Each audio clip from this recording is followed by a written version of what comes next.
Hey everybody, good afternoon and welcome back. Figured we're going to start down at the grill today. You can see I got the Oklahoma Joe's Highland firing up right now.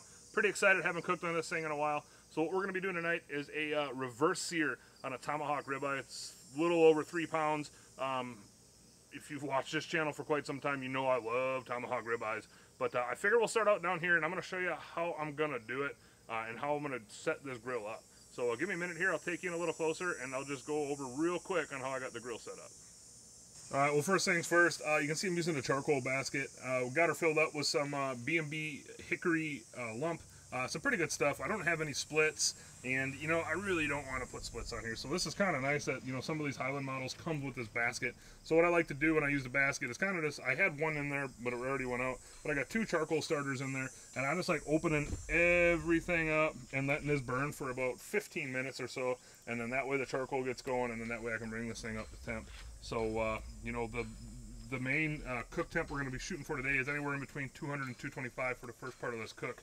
So when the ribeye does come down here, it's going to go in here, and then when we get to about 110, 115 internal, I'm going to pull it off. I'm going to open up, you know, the firebox portion of this thing again, and I get it screaming hot, and then you can, don't know if you can see it, but I got the grill grates down there, and I'm going to put the grill grates right on top of that firebox. They're long enough that they'll go across it, and I'm going to sear the steak off in this firebox. So now I'm going to bring you upstairs real quick, and I will show you how I get the tomahawk prepped up. All right, let's go ahead and get this steak seasoned up. Super simple. I'm going to use just a little bit of this W sauce for a binder, lean Perrines, and then a new seasoning we're using. I tried it yesterday on some chuck steaks, or like one chuck steak, but it's this SuckleBusters Campfire Steak Seasoning. And if you can't tell already, or if you haven't yet been able to notice, I really like SuckleBusters products. I've yet to try anything from them that I didn't like. So we're just going to get it ready right in this package, right in the, you know, the packaging that came from the butcher. We're just going to go ahead and generously coat both sides with some W sauce here. And this is about a 3-pound tomahawk. Again, I feel like I say it every tomahawk video because usually somebody comments about how the bone is a waste, and yeah, you know what, maybe, but it's still cool. So we're gonna go ahead and then take the rub and go on relatively heavy, big cut of meat, and take a lot of rub. Get the edges here.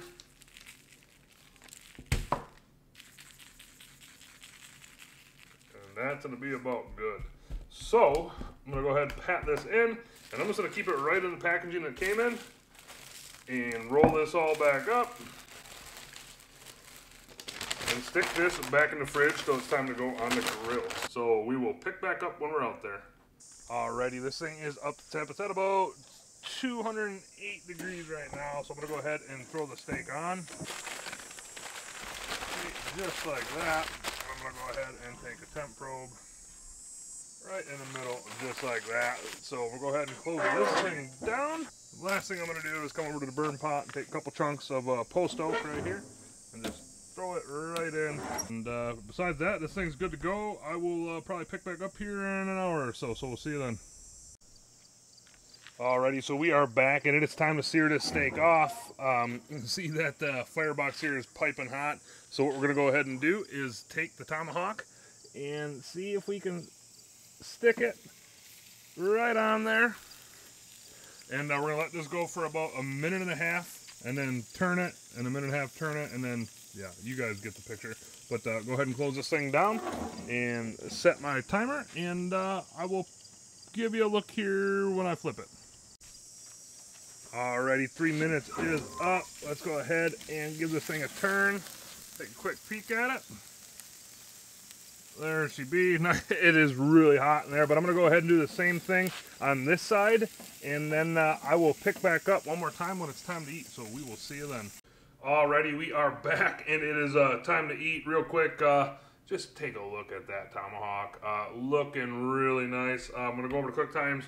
I did about an hour and a half to an hour and 40 minutes. The internal temp on the Oklahoma Joe's Highland was between 200 and 215 the whole time. Brought this up to an internal of 115, pulled it off, put the grill grates on top of the charcoal basket, and then seared it off for 3 minutes aside. that firebox was screaming hot. So, I mean, you can kind of sort of see some indentations from the grill grates, but this is kind of sort of just a full sear. So let's go ahead and cut into this thing and see what we got.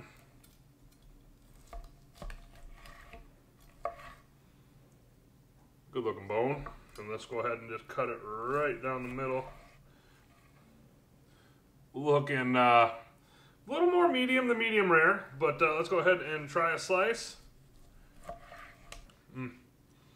That's not bad. This is definitely more medium. Not quite what I was shooting for here, but still going to be a good eat. So now besides that, I'm going to go ahead and eat. You guys and girls have a good night. Thanks for watching, and we will see you next time.